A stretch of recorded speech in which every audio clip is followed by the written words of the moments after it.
யாருமே எதிர்பார்க்கல இப்படி ஒரு பைக்கை. TVS Ronin 225 சமீபத்தில் ஜூலை 6ஆம் தேதி இந்த பைக் வந்து லான்ச் பண்ணியிருந்தாங்க. இந்த ரோனினுக்கு அர்த்தம் என்னென்னு கேட்டீங்கன்னா, இது வந்து ஒரு ஜாப்பனீஸ் பேட்டர்ன் அப்படின்னு TVS தரப்பு வந்து சொல்லப்படுது. இந்த பைக் வந்து பார்த்தீங்கன்னாக்கா 3 வேரியண்ட்டில் கிடைக்குது. சரிங்களா? Single tone single channel ABS வச்ச variant, dual tone single channel ABS வச்ச variant, 3 colour dual channel ABS வச்ச வேரியண்ட்டு. சரிங்களா? 3 கலரில் கிடைக்குது. இதோட ரேட்டே நான் வழக்கம் போல் நான் லாஸ்ட் ரிவ்யூ சொல்கிறேன். சரிங்களா? இந்த பைக் வந்து பார்த்தீங்கன்னாக்கா ஃபஸ்ட்டு வந்து உங்களுக்கு வந்து கன்ஃபியூஸ் ஆகுது. இது வந்து ஒரு ஸ்க்ராம்பிளர் பைக்கா, இல்லை க்ரஷர் பைக்கா, இல்லை ரோட் ஸ்ட்ரீட் பைக்கா அப்படின்னு உங்களுக்கு ஒரு கன்ஃபியூஸ் இருக்கலாம். ஆனால் இது வந்து பார்த்தீங்கன்னா TVS தரப்பு வந்து என்ன சொல்லியிருக்காங்கனாக்கா, அந்த 3மே சேர்த்த ஒரு கலவையான ஒரு புது லுக்கில் உங்களுக்கு வந்து பைக் வந்து கொடுத்துருக்கோம் அப்படின்னு சொல்லியிருக்காங்க. ஸோ 3மே இது வந்து சேராது. இது ஒரு கலவையான ஒரு பைக் தான். சரிங்களா? நீங்கள் ஸ்க்ராம்பிளர் நினச்சிங்கன்னா ஸ்க்ராம்பிளர், இல்லை க்ரஷர் நினச்சிங்கன்னா க்ரஷர். பொதுவாக இந்த மாதிரி பைக்கெல்லாம் கொஞ்சம் அதிக சிசி என்ஜின் உள்ள தான் வச்சுருப்பாங்க. மினிமம் பார்த்தீங்கன்னா ஒரு 350 சிசிக்கு மேலே தான் வச்சுருப்பாங்க. ஆனால் இவங்க வந்து பார்த்தீங்கன்னா 225 சிசியில் ஒரு லோ சிசி என்ஜினில் இந்த ஒரு புது லுக்கை வந்து கொடுத்துருக்காங்க. ஆனால் 350 சிசிக்கு ஈக்குவலாக இருக்கக்கூடிய அந்த ஸ்க்ராம்பிளர் பைக்கில் இருக்கக்கூடிய ஒரு பவர் வந்து இந்த பைக்கில் இருக்கும் அப்படின்னு சொல்லியிருக்காங்க TVS தரப்புலேருந்து. இதோட ஹார்ஸ் பவர்னு பார்க்கும்போது மேக்ஸிமம் ஹார்ஸ் பவர்னு பார்க்கும்போது 20 BHP வந்து கொடுத்துருக்காங்க. அதுவே டார்க்னு பார்க்கும்போது அதுவுமே உங்களுக்கு வந்து அந்த 20 Nm வந்து கொடுத்துருக்காங்க. ஸோ ரெண்டுமே கிட்டத்தட்ட போத் ஈக்குவல் தான். சரிங்களா? அப்புறமா வழக்கம் போல் உங்களுக்கு டயர்னு பார்க்கும்போது 2 வீலுமே டியூப்லெஸ் டயர், டூயல் டிஸ்க் வருது. சரிங்களா? அப்புறமா இந்த பைக்கில் சொல்லக்கூடிய ஒரு முக்கியமான விஷயம்னு பார்த்தீங்கன்னாக்கா அதோட ஹெட்லேம்ப் தான்.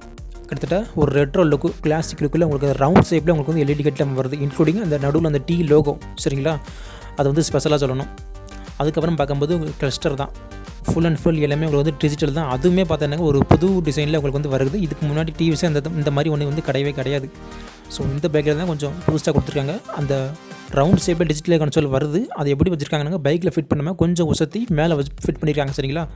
உங்களுடைய இடது பக்கத்தில் வந்து அது வந்து இருக்கும். புரியுதுங்களா? அது ரவுண்ட் ஷேப்பில் இருக்கும். அதில் ஏகச்சக்கமான ஃபீச்சர்ஸ் வந்து கொடுத்துருக்காங்க. Speedometer, odometer, trip meter, tachometer, fuel gauge, distance to empty, service due indicator, Bluetooth connectivity பண்ணிக்கலாம், மொபைல் ஆப் கனெக்டிவிட்டி இருக்குது. சரிங்களா? ஏபிஎஸ்க்கான இண்டிகேட்டர் எல்லாமே உங்களுக்கு வந்து கொடுத்துருக்காங்க. அது மட்டும் இல்லாமல் ஸ்மார்ட் கேஸ் கனெக்ட்னு சொல்லக்கூடிய அந்த ஆப் கனெக்டிவிட்டி பண்ணிக்கலாம். அதில் வந்து ரைட் வந்து ஷேர் பண்ணிக்கலாம். வண்டி எங்கே இருக்குது, கடைசியாக வண்டி எங்கே பார்க் பண்ணிங்க, நேவிகேஷன் சப்போர்ட்டு, ஸோ ரைடை வந்து ஷேர் பண்ணுறது, எக்கச்சக்க ஃபீச்சர்ஸ் வந்து பார்த்தீங்கன்னா ஸ்மார்ட் கேஸ் கனெக்ட் ஆப்லேயே உங்களுக்கு வந்து கொடுத்துருக்காங்க. சரிங்களா? அது போக கிளைட் த்ரூ டெக்னாலஜி வந்து கொடுத்துருக்காங்க. இது வந்து பார்த்தீங்கன்னா லோ RPMல டிராஃபிக்கில் உங்களால் மூவ்மெண்ட் பண்ணி போக முடியும். அதுக்கான ஃபீச்சர்ஸுமே இது வந்து இருக்குது. இது வந்து TVS அப்பாச்சி RTR அப்பாச்சி சீரிஸை நீங்கள் வந்து பார்த்துக்கலாம். அதுக்கான ஃபீச்சர்ஸ் வந்து அதில் இருக்கக்கூடிய அந்த பைக்கில் இருக்கக்கூடிய ஃபீச்சர்ஸ் வந்து இந்த பைக்கில் வந்து ஃபிட் பண்ணி விட்ருக்காங்க. ஸோ இது ஒரு சூப்பரான விஷயம்னு சொல்லலாம். அடுத்தபடியாக பார்க்கும்போது இதோட டிசைன் தான். சரிங்களா? உங்களுக்கு வந்து ஸ்க்ராம்பிளர், க்ரஷர் நீங்கள் எப்படியாலும் வச்சுக்கலாம். அதேமாதிரி சீட்டும் பார்த்தீங்கன்னா ஒரு சிங்கிள் சீட்டாக தான் கொடுத்துருக்காங்க. பின்னாடி மக்காடு வந்து பார்த்திங்கன்னா நல்லா ரியரில் நல்லா மக்காடு வந்து கொடுத்துருக்காங்க.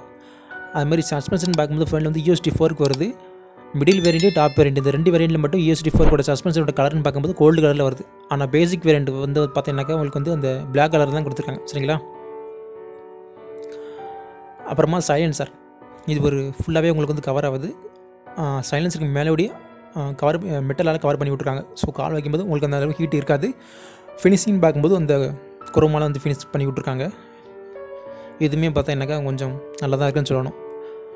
ஸோ இந்த பைக் வந்து பார்த்தீங்கன்னாக்கா லான்ச் பண்ணியிருக்கிறது ஒரு சூப்பரான விஷயம்னு சொல்லலாம். சரிங்களா? குறைஞ்ச ரேட்டில் ஒரு நல்ல ஒரு க்ரஷர் பைக், இதெல்லாம் எப்படிலாம் நீங்கள் வச்சுக்கலாம். ஸோ இப்போ இந்த பைக்கோட ரேட் வந்து பார்க்கலாம். 3 வேரியண்ட் இருக்குதுன்னு சொல்லியிருந்தேன். கிட்டத்தட்ட ஆன்ரோட் ப்ரைஸ் சொல்கிறேன். சரிங்களா? பேசிக் வேரியண்ட் கிட்டத்தட்ட 1,72,000 கிட்ட வருது. அப்புறம் மிட் வேரியண்ட் நடுவில் உள்ள வேரியண்ட் வந்து 1,80,000 கிட்ட வரும். அப்புறம் இருக்கிறதே டாப் வேரியண்ட் இதுதான். இந்த பைக் வந்து பார்த்தீங்கன்னா கிட்டத்தட்ட 1,95,000 சரிங்களா சம்திங் கிட்ட வரும். ஸோ 1.72 lakhsலேருந்து 1.95 lakhs வந்து பார்த்தீங்கன்னா இதோட ஆன்ரோட் ப்ரைஸ் வந்து எதிர்பார்க்கலாம். மொத்தம் 3 வேரியண்ட் இருக்குதுன்னு சொல்லியிருந்தேன். கலர் ஆப்ஷன் பார்க்கும்போது உங்களுக்கு அந்த 6 வேரியண்ட்லேயுமே அந்த 3 வேரியண்ட்லேயுமே 2 கலர் ஆப்ஷன் உங்களுக்கு வந்து கிடைக்குது. சரிங்களா?